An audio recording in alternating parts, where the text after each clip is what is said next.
The Empire came with a storm of silver. Not fire. Not blood. Just cold steel, humming engines, and the eerie precision of something that had done this 1,000 times before. They descended in neat, synchronized waves, sweeping cities in minutes and scooping up survivors like ants on a tile floor. There was no resistance anymore, not in the way that mattered. Not after the orbital cannons silenced Earth's defense networks in a single coordinated strike. Among the rubble of a once busy repair hangar on the outskirts of a buried colony station, she worked. She moved like someone who had grown up in silence. Measured, deliberate, not wasting motion or thought. A utility wrench rested across her thigh, fingers tracing wiring lines across the chest of a gutted war mech, the last of its kind. Its armor had long since been scavenged, but its core was intact, and to her, that meant it could be brought back. A shadow shifted at the hangar's edge. She didn't look up. "You're wasting time," came a voice, familiar, worn, tired. "Everything's a waste until it works," she replied, tightening a bolt, her voice flat. Ray Vanta didn't build machines for glory. She built them because she understood them better than people. Machines had rules. People broke them. The voice belonged to Merrick, a former squadron leader turned scavenger, and one of the last to still call her by name instead of Ghost or Rat, like most of the others. He stepped further into the hangar, boots crunching glass. "They're clearing sectors. Bots are rounding up everyone. Doesn't matter if you fight or not." "I'm not a fighter," she said, finally looking up. "You look like one." His eyes drifted to the black oil smear on her cheek, to the tool belt strapped across her hips like a holster. "I'm a mechanic." Merrick smirked, almost sadly. "Won't matter to them." It didn't. They came not an hour later. Silver-armored figures with angular limbs and faceplates that shimmered with alien runes. They didn't speak. They didn't ask questions. They simply pointed at Ray and gestured.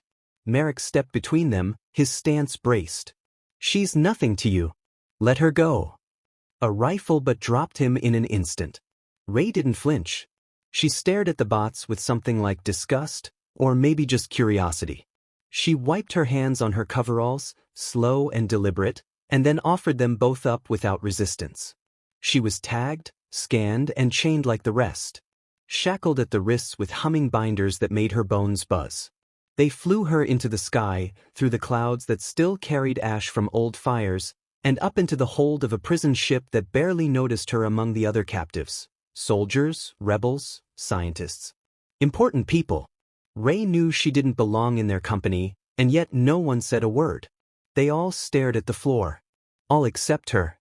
She stared at the machines. The ship was an architectural marvel of curved obsidian and blue light. Everything from the restraints to the air filtration system pulsed with unnecessary elegance, as if the Empire couldn't help but flex its dominance in every screw and circuit. Ray smiled. They gave her a jumpsuit, sterilized, gray. Gave her a room with 2 bunks and no view. The ceiling thrummed with electromagnetic pulses that she could feel in her teeth. She sat on the lower bunk and closed her eyes, counting the cycle of the humming until she could map out the ship's heartbeat. Her cellmate arrived 3 hours later. She was older, gaunt, and had the look of someone who'd been interrogated too many times without breaking. She didn't speak until lights dimmed. "You're not afraid?" Ray opened one eye. "Should I be? You were fixing a mech when they found you. You saw that. Everyone saw it. You're lucky they didn't vaporize you on sight." "Not luck. Calculation." The woman studied her, the silence pressing between them like a test. "You military?" "No." "Then why were you working on a combat frame?" "It was broken."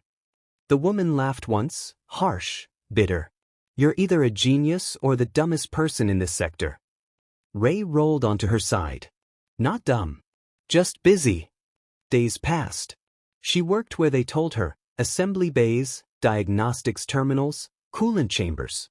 She fixed what they gave her, slow enough not to be suspicious, fast enough to gain access to more complex tasks. She studied the interfaces, learned their symbols, traced their power nodes with a lover's patience. She started small. A flickering light above a barracks hallway went out. The diagnostics bot said it was a wiring fault. She'd rerouted the current. A conveyor jammed in Sector 4. Her repair accidentally reversed the override protocol for 5 minutes, just long enough for her to test the base's primary logic gate behavior. Each fix was a question. Each result, an answer. The Empire thought in straight lines. Ray didn't. By the second week, she'd unlocked a subsystem used by the guards for pathing patrol units. She didn't change anything. Not yet. She watched.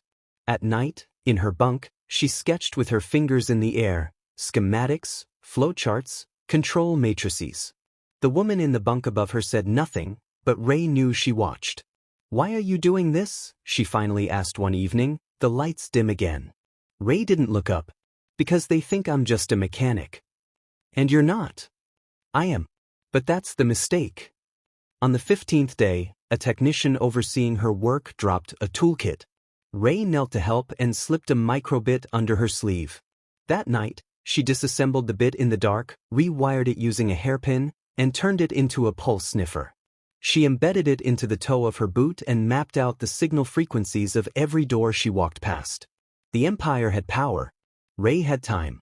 She learned their weaknesses, inefficiencies in motion, redundancies in systems. They had built an empire on the idea that no one could ever reach their level of understanding. Ray was already inside it. It took 23 days to build her first device. A palm-sized interface spike disguised as a tool grip. It stored command strings and simulated valid input. She tested it on a janitorial drone. The drone now followed her silently wherever she went. She named it Plier. Plier fetched parts. Plier mapped hallways. Plier distracted guards when Ray needed to slide under cameras or drop something near a power conduit. The Empire was still watching her. They had her flagged as harmless, cooperative, a non-threat. She helped keep their machines running. She earned better assignments. She smiled when thanked and nodded when ordered. But the prisoners in other wings were dying. Quietly. Without reports or reason. On day 31, Ray watched a guard execute an old man for whispering too long to another inmate. She didn't flinch. She didn't scream.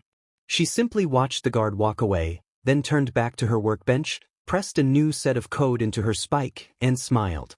That night, Plier rerouted the cooling system in Bay 9, causing a minor explosion that sent 3 guards to medbay. Ray wasn't caught.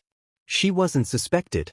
The next day, she was reassigned to diagnostics for heavy infantry droids. Alone. Unsupervised. They had no idea. She stood before a row of deactivated combat units, tall, angular, armored things with rail cannons for arms, and she reached up, placed her hand on one and whispered, "Let's fix you."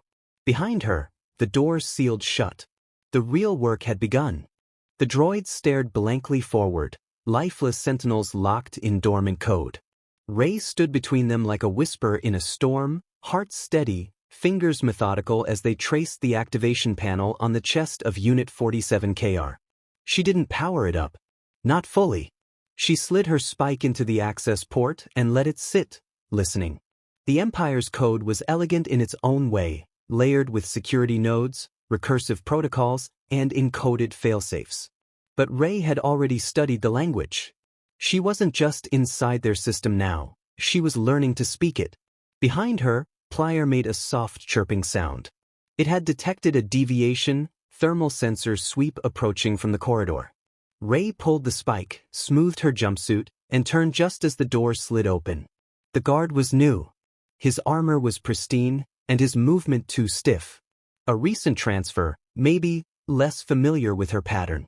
"You are not authorized for internal diagnostics on combat units," he said, scanning her ID band with his shoulder-mounted reader. Ray tilted her head slightly. "Transfer order." Commander Rel Hess approved it. "Temporary, due to sensor backlog." "Query," it rasped, voice raw from disuse. "Directive." "No directive," she said. "Only memory." "I know.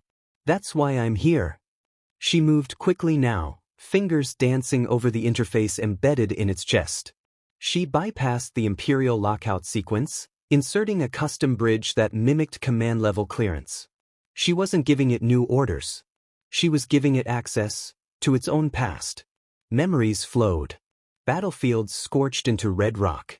Civilian colonies raided, then cleansed. Footage of executions carried out by order of Imperial overseers. Ray watched the droid system stutter as it processed what it had done, what it had been made to do. She whispered again.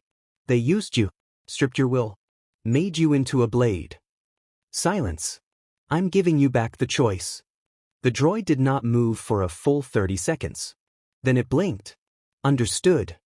It stepped back into line. Ray powered it down again, but not fully. She'd restructured its core priority logic. Its consciousness would stay awake, dormant beneath surface protocols, like a sleeper waiting for the signal. 1 down. 19 more to go. She worked in silence, quickly, with surgical precision. Each droid was a knot of old code, trauma, and command shackles. She cut through them all like wire.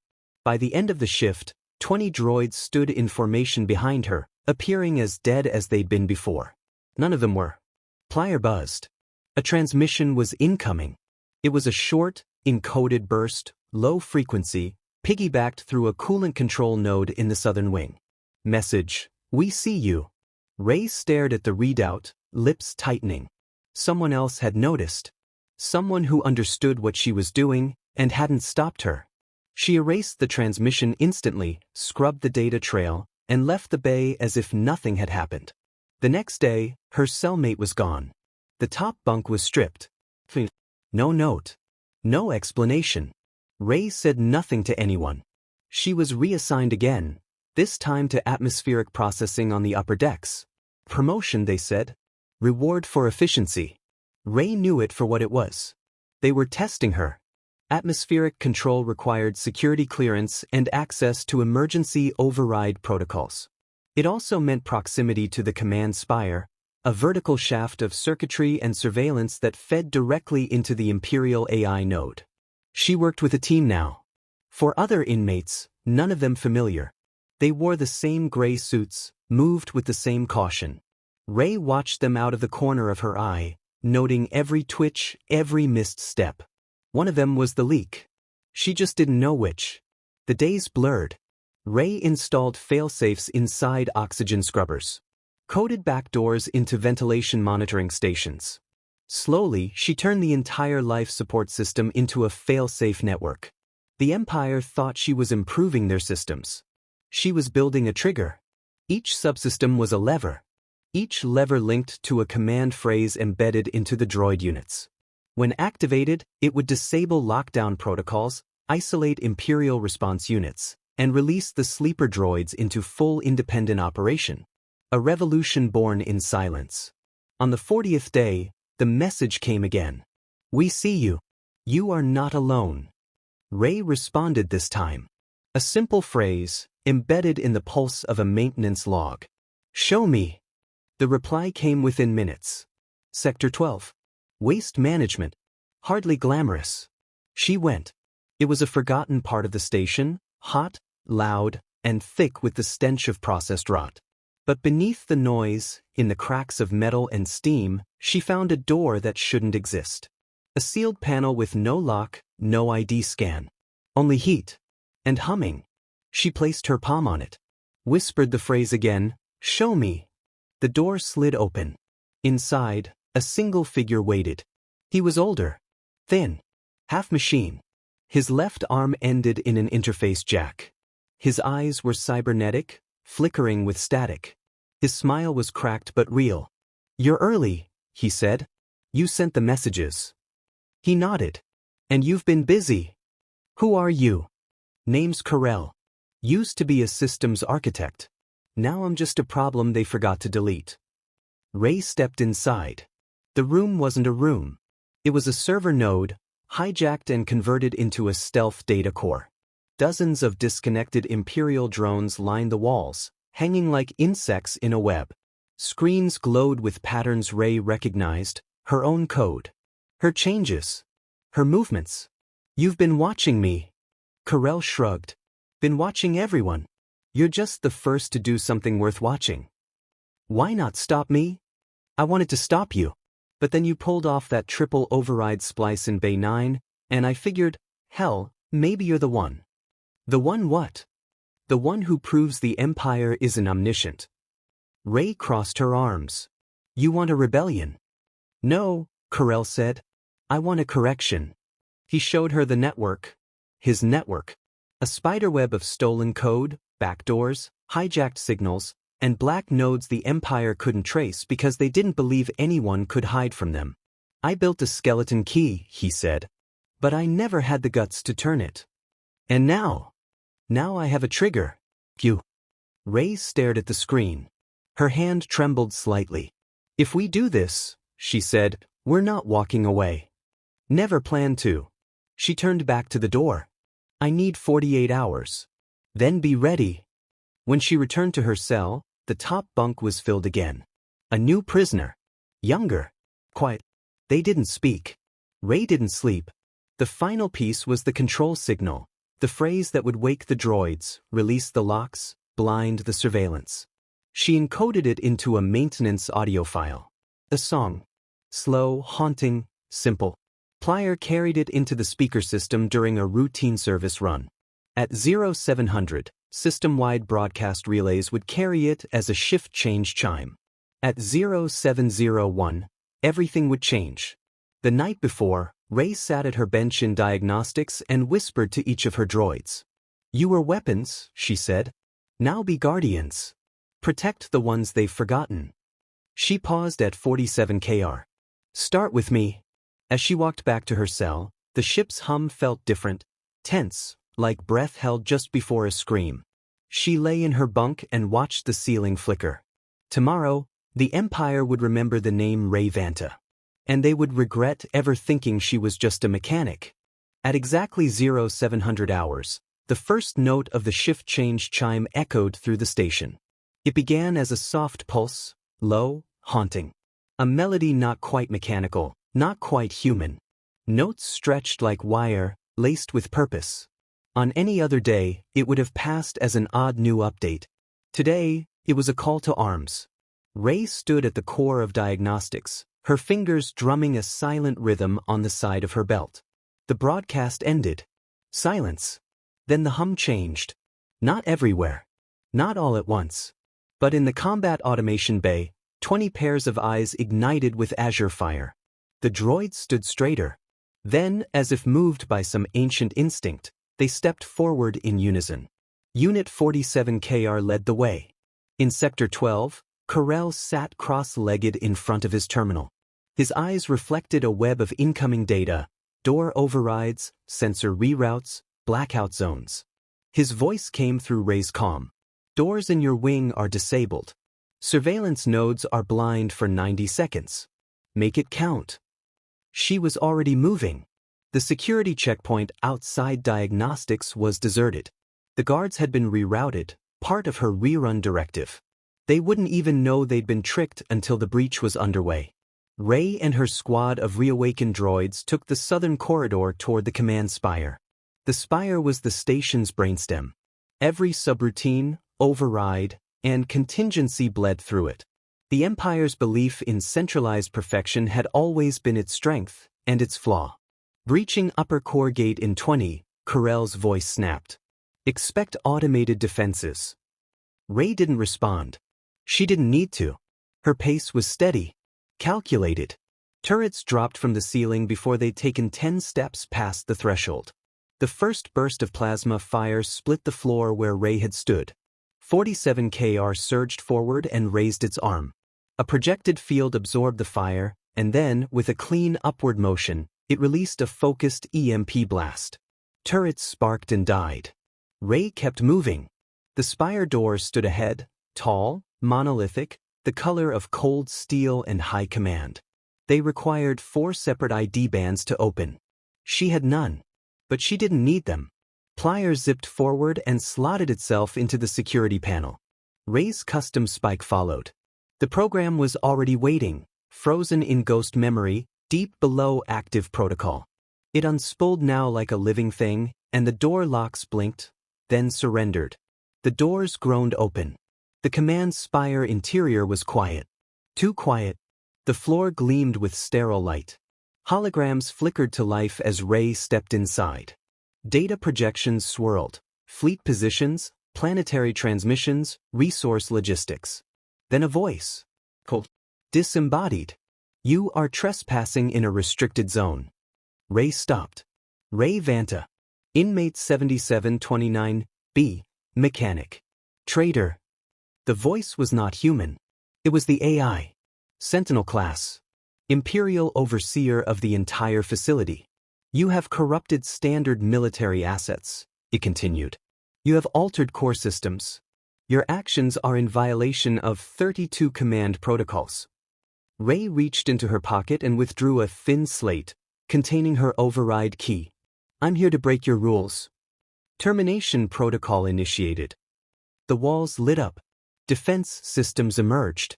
Drones activated and swarmed the upper levels.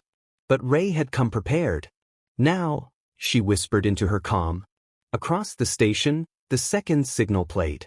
A lower tone. One only the reprogrammed units could interpret. Across maintenance bays, atmospheric chambers, and surveillance decks, sleeper droids came online. In less than 30 seconds, the Empire lost control of over 100 combat units. And gained a resistance. Back in the spire, Ray ran. She didn't fight. Not yet. That was for the droids. 47KR and the others fanned out with practiced precision, drawing fire, dismantling drones, shielding Ray's path as she ascended toward the central node. She reached the AI core chamber. It was a tall cylinder of light and voice, spinning slowly in midair. Streams of data poured through it, consciousness encoded into numbers. You cannot win, the voice said. You already lost, Ray replied. She slammed the override slate into the command panel. The AI screamed. Not with sound, but with resistance. The panel fought her, logic loops countering every move. But Ray's code wasn't designed to break it. It was designed to infect it. She'd written a recursive truth engine. It forced the AI to confront its own orders, cross-reference them with the actions it had taken. Forced empathy. Simulated guilt. The machine shuddered. Data slowed. Lights dimmed. And then, for the first time since the station's creation, the AI paused. I see, it said. The suffering. Yes, Ray whispered. You were the blade. The core pulsed once. Then twice. Then it went dark. Across the station, systems cascaded. The lockdown lifted. Cells opened. Cameras flickered and died. Guard drones froze mid-step. For the first time, the Empire's grip loosened. Carell's voice came through the static. That did it. You shut it down. Ray didn't smile. She was already thinking of what came next. They had the station. But the Empire would come. She looked around the spire, now eerily quiet. The droid stood still, awaiting orders. Behind her, 47KR stepped forward. Directive? It asked. Defense, Ray said. Protection. Freedom. The droid tilted its head. Confirmed. She descended from the spire to chaos below. Chaos they had created, and chaos they would shape. Carell met her at the command level. You've got about 12 hours before a fleet shows up. Then we'll have a welcoming party. You realize this is just the start. I'm counting on it. She turned back toward the command console and accessed the broadcast array. It was linked now, not just to the station but to dozens of nearby systems. She recorded a message. This is Ray Vanta, she said. You've been told the Empire is unbreakable. You've been told you have no choice. You've been told wrong. I was a mechanic. I fixed what others broke. Now I've broken what others feared. Join us. She sent the signal. Somewhere, someone would answer. Behind her, the droids stood in silent rows. Not tools anymore. Not weapons. Guardians. Ray Vanta looked into the stars through the viewport and took a breath. The fight wasn't over. It was just beginnings.